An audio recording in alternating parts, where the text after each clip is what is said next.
Rumored for ages before finally being shadow dropped a few days ago, Oblivion Remastered is getting a huge amount of hype, but it certainly has a mountain of nostalgia and expectations to scale if it's going to satisfy its ravenous fan base.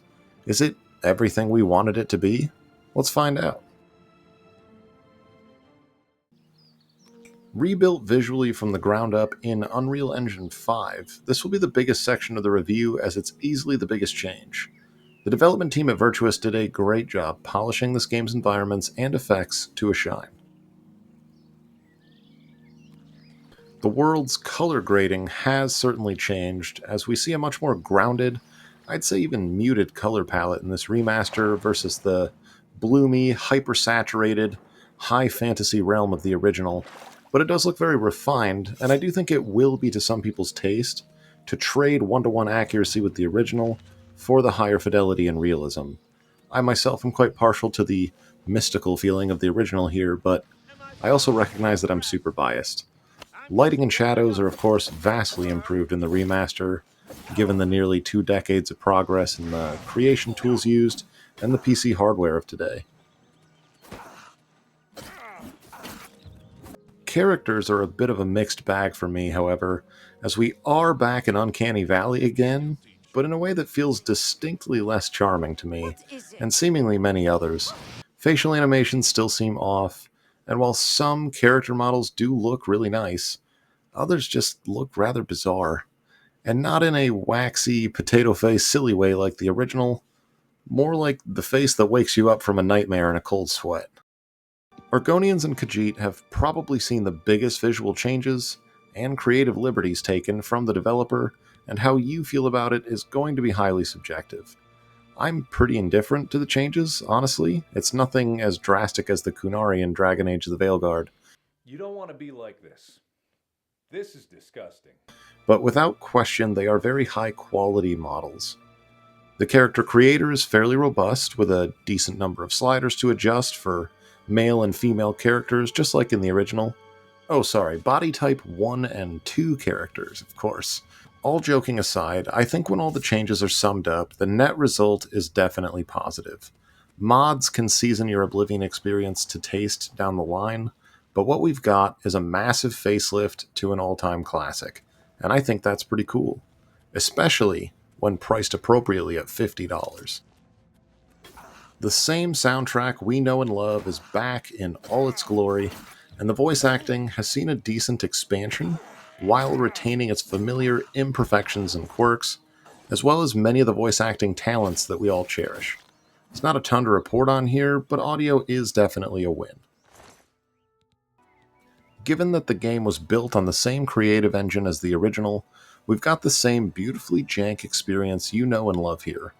I mean, I was glowing blue for over an hour after I got hit with a single spark spell. That said, Bethesda is currently working on, but hasn't yet fixed, some of the new bugs with this release, such as people's cloud save files vanishing from Steam. Those bugs are a lot less fun, but I do think Bethesda will have major issues like that ironed out pretty quickly. The game does crash occasionally, a feature we're used to as Bethesda fans, but generally speaking, the game is in solid working order.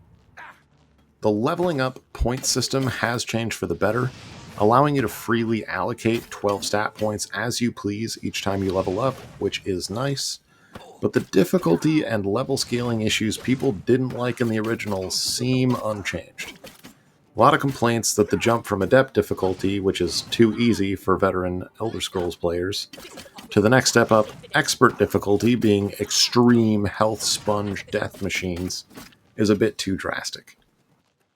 Combat itself remains mostly the same by design, but has some new animations added for both first and third person that do spice things up a bit, and physical reactions from enemies registering hits for a bit better feedback. It basically got a facelift without adjusting the feel. That's about what I'd be hoping for here anyway. Performance is another mixed bag. I think overall it's actually quite solid when it's behaving itself. That said, we've got the double whammy here of a Bethesda title made in Unreal Engine 5, so you're going to see some stuttering from time to time, regardless of your hardware, and crashing is still an issue for some folks. Hopefully to be resolved, at least mostly soon, with patches. I'm not overly impressed with performance, but it's serviceable and definitely not bad enough in its current state to be a deterrent to buying this one. Frankly, the original was no performance champion, and you could argue that in some spots, depending on which version of Oblivion you're playing, the remaster is an improvement, since you can lean on frame generation to boost the FPS numbers. Without utilizing DLSS, in fact, even with it, the remastered version is still very heavy on the hardware. I'm going to throw my PC specs on screen alongside the performance that I'm seeing.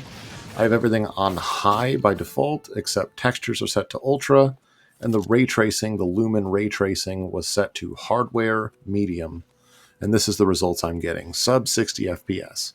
This is with DLSS on the max quality DLAA setting, and yeah, still pretty brutal. Today you die. Guess it was nothing. I'm not a fan of every change that was made to this, but no remaster of a beloved classic is ever going to perfectly satisfy everyone in the broad player base. The things that I didn't like were fairly minor overall, and the positive changes breathe some new life into this all-time great RPG to give veterans a solid reason to revisit Cyrodiil, as well as opening the door to a new generation of gamers that otherwise would have overlooked it. All things counted, yes, I do think Oblivion Remastered is worth grabbing at $50 for both veterans and newcomers alike. If you wouldn't mind liking the video if you did like it, and subscribing on your way out if you're into nostalgic content, it'd be greatly appreciated. Thanks for stopping by. Whatever it was, it's gone now.